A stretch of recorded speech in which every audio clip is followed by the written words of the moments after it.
say you are a chosen people. I say, yes, you are a chosen people. You say it's in the Bible. I say it's also in the Quran. God Almighty, we believe God had chosen the Jews, the Bani Israel. The Quran says, Ya Bani Israel, askuru ni'mati allati anamtu alaykum. Say, O children of Israel, remember the special favors which I did unto you. Wa anni faddaltukum al alamin. That I preferred you above all the peoples of the earth for my special favors. He chose you. You are a chosen people. Chosen for what? Because of your race? Because of your language?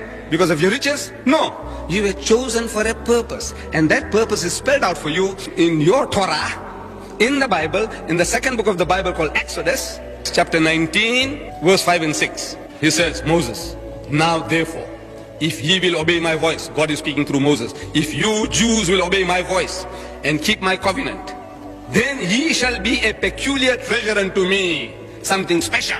If you listen to God's voice, listen to His commandments, become right with Him, so you will be a peculiar treasure unto me above all people. Quran says, وَأَنِّي فَضَّلْتُكُمْ عَلَى الْعَالَمِينَ, that I preferred you above all the peoples of the earth for my special favors. For all the earth is mine, says the Lord, and He shall be unto me a kingdom of priests and a holy nation.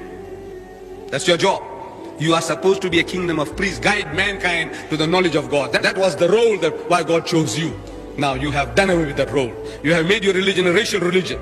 All the strife in the world, whatever happened in Germany, whatever happened for the past 2,000 years, is on account of that. You have lost that role. You have done away with that role.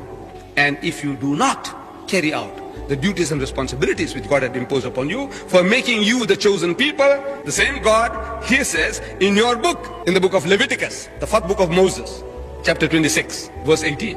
And after all this, if you do not obey me, God is talking.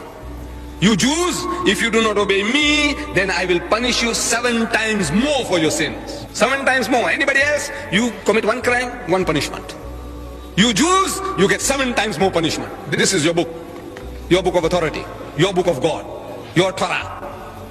Verse 21. Then if you walk contrary to me and are not willing to obey me, I will bring on you 7 times more plagues. 7 times more plagues upon you the Jews, according to your sins. Verse 28. Then I also will walk contrary to you. You walk contrary to me, I will also walk contrary to you in fury. And I, even I, will chastise you 7 times for your sins. This is according to the promise made by God to your nation. You go contrary to my will, this is the punishment in store for you.